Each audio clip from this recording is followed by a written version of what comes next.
നമസ്കാരം. കേരള വിഷന്റെ എല്ലാ പ്രിയപ്പെട്ട പ്രേക്ഷകർക്കും വാർത്താ നിമിഷത്തിലേക്ക് സ്വാഗതം.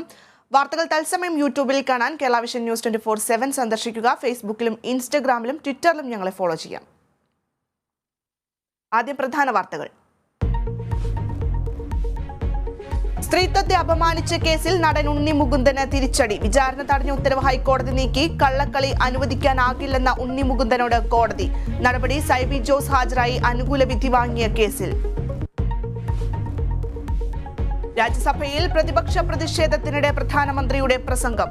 പ്രതിപക്ഷം സർക്കാരിന് മേൽ ചെളിവാരി എറിയാൻ ശ്രമിക്കുന്നുവെന്ന് നരേന്ദ്രമോദി. सैचुरेशन तक पहुंचने का मतलब होता है भेदभाव की सारी गुंजाइशें खत्म करना और उन नौजवानों के मन में बार बार सरकारों के लिए सवाल उठते चले गए. अदानी मोदी भाई भाई बंधमेന്ന പ്രതിപക്ഷ മുദ്രാവാക്യം. सभापति जी, इस बजट सत्र के लिए तो गर्व की बात है कि बजट सत्र का प्रारंभ महिला राष्ट्रपति के द्वारा होता है.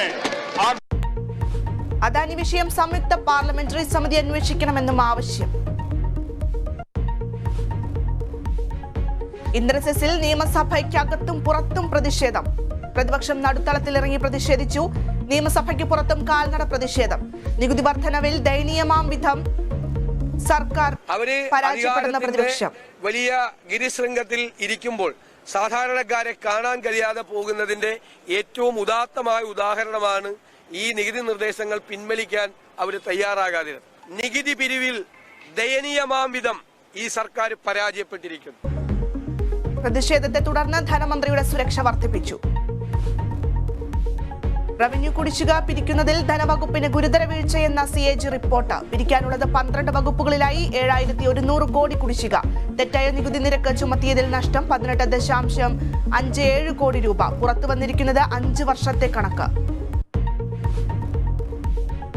തുർക്കിയിലും സിറിയയിലും ഉണ്ടായ ഭൂകമ്പത്തിൽ മരിച്ചവരുടെ എണ്ണം 16,000 കടന്നു. രക്ഷാപ്രവർത്തനം തുടരുന്നു. കാണാതായ ഇന്ത്യക്കാരനായി തെരച്ചിൽ തുടരുന്നു. കുടുങ്ങിക്കിടക്കുന്ന 10 ഇന്ത്യക്കാർ സുരക്ഷിതരെന്ന് വിദേശകാര്യ മന്ത്രാലയം.